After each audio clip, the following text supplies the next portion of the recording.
যেটা হলো সেটা হচ্ছে মানে বলতে পারেন রাষ্ট্রীয় মানে ক্ষমতার প্রয়োগ করে এদেরকে পুনর্বাসন ছাড়াই তাদেরকে উঠিয়ে দেওয়া হচ্ছে, এটা একেবারে কাম্য নয়।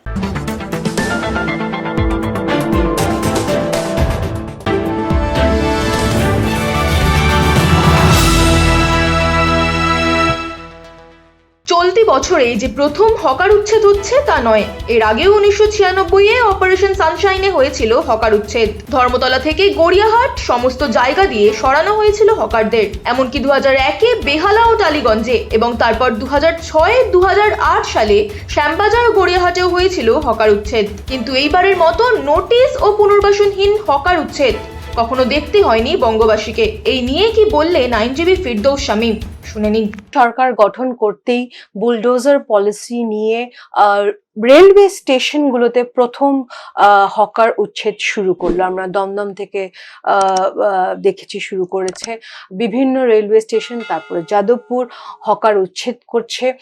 আমার প্রথম প্রশ্ন আপনাকে, এটা কি লিগ্যাল, আইনত এটা কি ঠিক?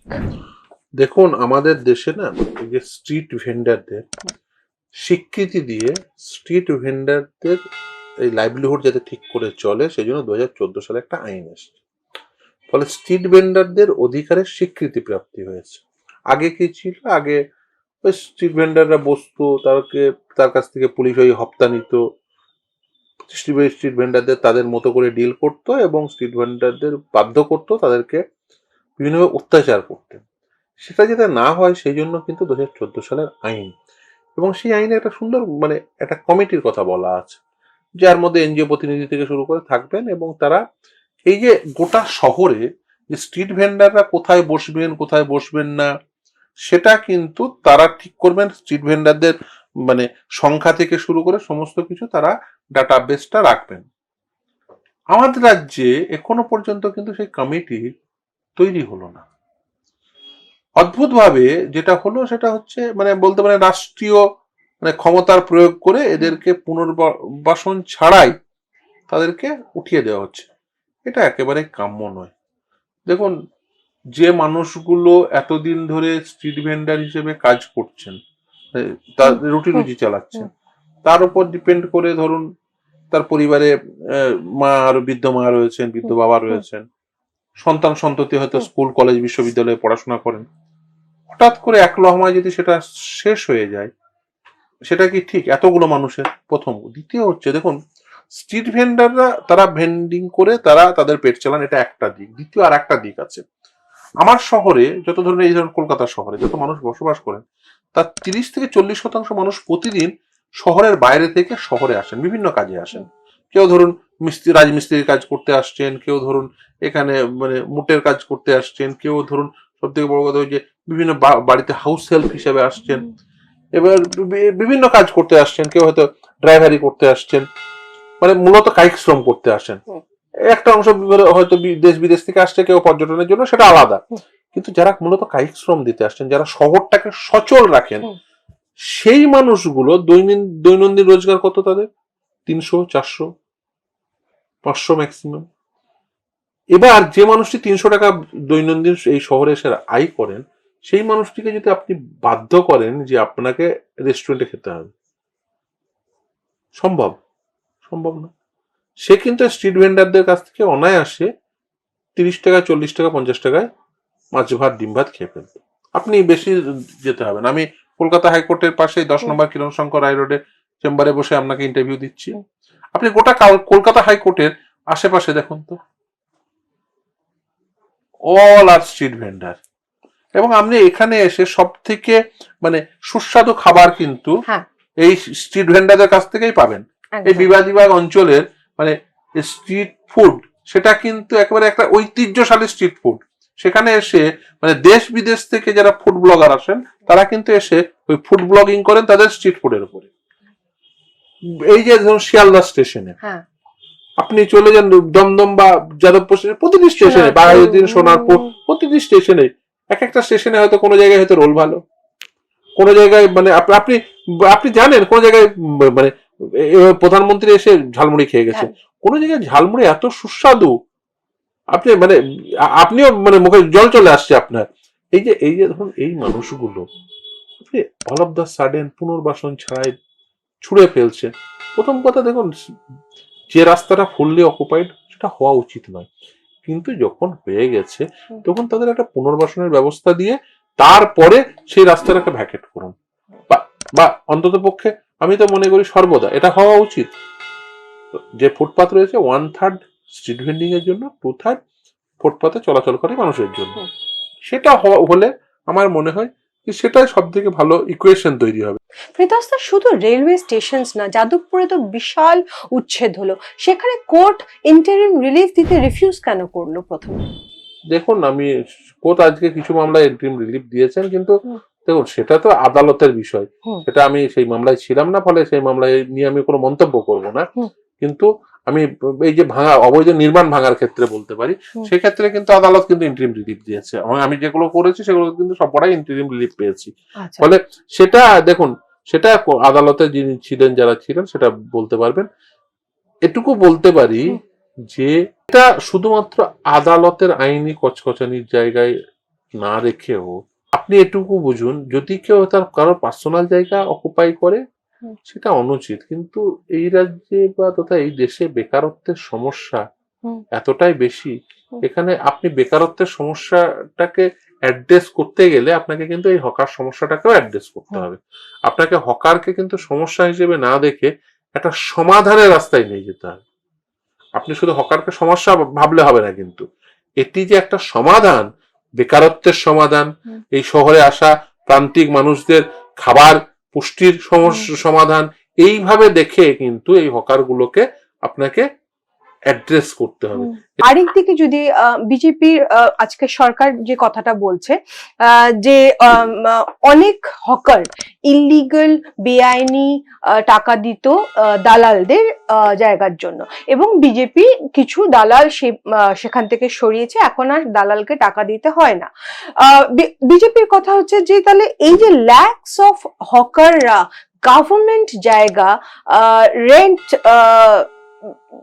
না দিয়ে যে অকুপাই করে রয়েছে, সেটা কিভাবে? একদম, মানে আমি এই জায়গাটাই আসতে চাইছিলাম। ধরুন এইটাকেই তো বলছি যে ওই টাউন ভেন্ডিং কমিটি তৈরি করুন, দরকার হলে একটা মিনিমাম একটা ফিজ করুন। ধরুন একটা মানে 50 স্কোয়ার ফিট জায়গা একজন হকার সে আর্নিং করছে, দেখুন তাকে তো যদি বলেন আপনি এই পরিমাণ টাকা লাগবে, সেটা করবেন না, মানে একটা হাই না করে একটা মিনিমাম একটা ফিজ করুন, যে এইটা মানে হকারদের এই ফিজটা লাগবে, এবং সেই ফিজটা দিয়ে হকাররা সেখানে, এবং প্রয়োজন হলে দেখুন হকারদের কি করে, তার মাথার উপর একটা ছাউনিও নেই, প্রয়োজন হলে তাদের অন্তত বেসিক অ্যামিনিটিস, মাথার উপরে একটা ঝড় জল বৃষ্টি রোদ্দুর সেখান থেকে প্রোটেকশন পাওয়ার জন্য অন্তত মাথায় একটু ছাউনি সামান, সেটুকু করে দিন না। যদি কোর্ট একটা সেট অফ হকার্সকে রিলিফ দেয়, তাহলে তো হকার্স অ্যাক্রস দ্য স্টেট বলুন বা অ্যাক্রস দ্য কান্ট্রি বলুন, সবাই পাবলিক ল্যান্ড অকুপাই করতে শুরু করে দেবে। না দেখুন, এই জন্যই তো টাউন ভেন্ডিং কমিটির কথা ওই আইনে বলা আছে। আচ্ছা, সেই জন্যই তো দেখুন সেটা করে দেবে না বলেই তো দেখুন আইনে তো এর মানে একেবারে নির্দিষ্ট প্রভিশন আছে। দুর্ভাগ্য হলো আইনের এই প্রভিশনটাকে ইনভোক করেন না। এই যে টাউন ভেন্ডিং কমিটির কথা বলা আছে, সেই টাউন ভেন্ডিং কমিটির কথা ওই আইনের বইতেই লেখা আছে, তারপরে আর কোথাও তার ইমপ্লিকেশন নেই, না স্টেট লেভেলে আছে না ডিস্ট্রিক্ট লেভেলে আছে, কোথাও নেই। লোকাল মানে বলা আছে অ্যাপ্রোপ্রিয়েট গভর্নমেন্ট এটা করবেন, কিন্তু অ্যাপ্রোপ্রিয়েট গভর্নমেন্ট সেটা করেনি না, তাদের নিয়ে কোনো ডাটাই নেই। তাহলে এইটা করলে তো বরঞ্চ সরকারেরও সুবিধা হয়, অ্যাজ ওয়েল এজ হকারদেরও সুবিধা হয়, স্ট্রিট ভেন্ডারদের সুবিধা হয়। স্ট্রিট ভেন্ডার আইনে যে কথা বলা আছে সেটা সবার সুবিধার জন্য সব করুন না। সরকার একটা ফিজ ইম্পোজ করুন, আপনি ডালা পিছু একটা টাকা নিন, তাদের একটা বেসিক অ্যামিনিটিস দিন, বরঞ্চ তাদের মানে স্বাস্থ্য বীমা বা অন্যান্য কিছু করা যায় কিনা সেটা নিয়ে ভাবুন। প্রীতস্তা, বিজেপি চেষ্টা করছে ল্যান্ড মাফিয়া বা হকার সিন্ডিকেটটাকে শেষ করে দেওয়া। সিপিআইএম বা C2 বলছে আগে শেল্টার দিয়ে তার পুনর্বাসন দিয়ে তারপর আপনি উচ্ছেদ করুন। এবার কথা হচ্ছে পুনর্বাসন তো একদিনে হবে না, সেটা একটা সময় লাগবে, সেটা 1 বছর সময় লাগতে পারে, 6 মাস সময় লাগতে পারে। তাহলে কি আপনার কি মতামত যে সরকারের অপেক্ষা করা উচিত, আগে পুনর্বাসন ঠিক করে দিয়ে তারপর তাদেরকে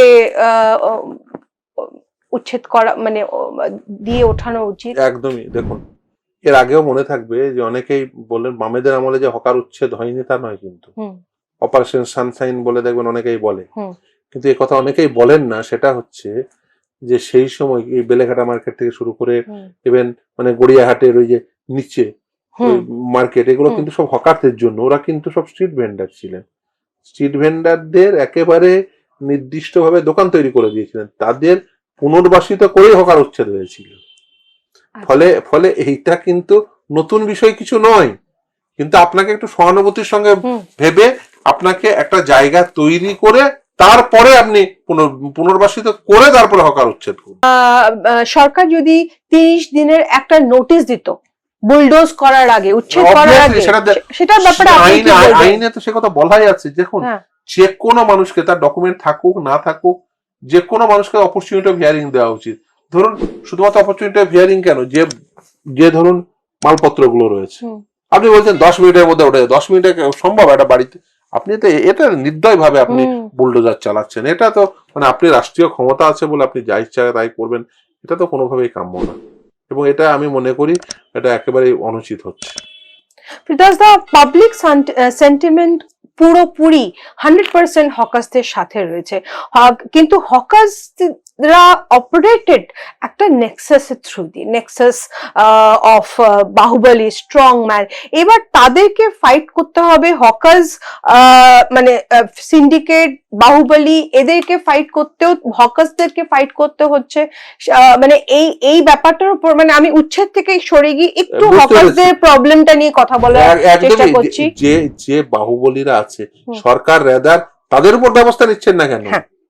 যারা তোলাবাজ, ওখান থেকে যারা তোলা তুলছে, সরকার তো তাদের বিরুদ্ধে ব্যবস্থা নেবেন। রেদার হকাররা সব থেকে বেশি খুশি হবে তাদের বিরুদ্ধে ব্যবস্থা নিলে।